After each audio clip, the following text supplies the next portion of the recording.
to go in a different direction now. You've reshaped the staff, changed the focus of the parish, renewed the old gym into a faith formation center, renovated the Eldersburg and Sykesville churches and facilities, and steered the parish into robust parish planning. It's easy to see in these things your leadership. Are there other not so easily seen that have occurred which bring you joy?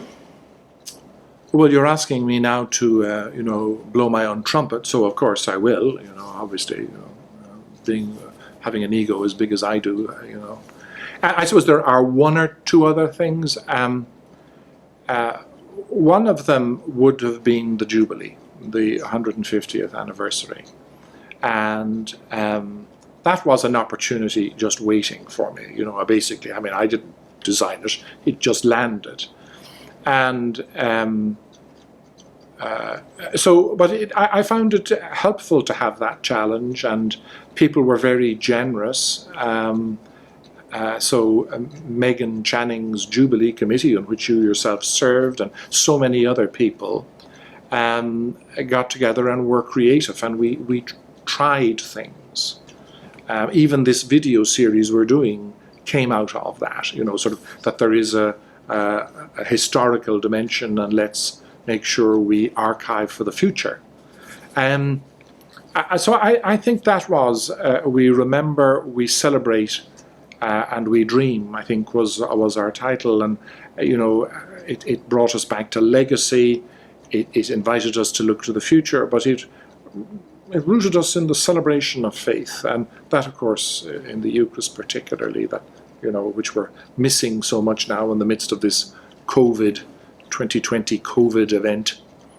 But that was a blessing for me, because it stretched me, and I think ultimately once we finished it, everybody was exhausted, and I think they were hoping, I wish you'd go away, because I don't want to do another one of those.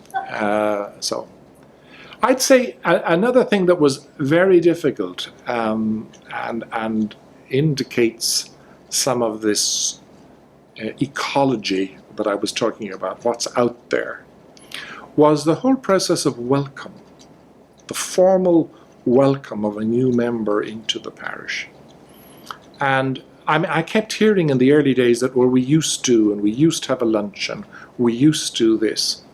And so over 8 years now, I have tried to establish a once-a-month welcome meeting, where, if nothing else, you meet the pastor, you're able to say what you want, and there's a certain sort of introduction to both the hopes, and I think we've become a little more confident in recent years about speaking about some expectations. We want you here, but here are some of our hopes of what you'll do.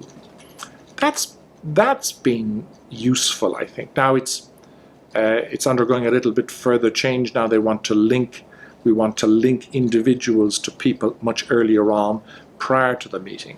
But not everybody attended that welcome meeting. There's a certain resistance, it's like the ecology of the past church, Of course I can be a member, I filled in the form. I don't have to show up and engage in dialogue, And I suppose the more contemporary model that we're hoping for is more relational, and that of course you should show up and meet and talk and dialogue. So by the end, I think it was still under 70% of those who applied to become members of the parish actually attended the meetings, but 30% did not. And of course we didn't push them away, we were trying to be welcoming. We didn't say, oh, well, you can't receive sacraments because you didn't turn up to a meeting with the pastor. But interesting how, it didn't always happen, that there was the personal engagement. So that was the whole process of welcoming was something that occurred, maybe it was a little bit hidden, but has been important.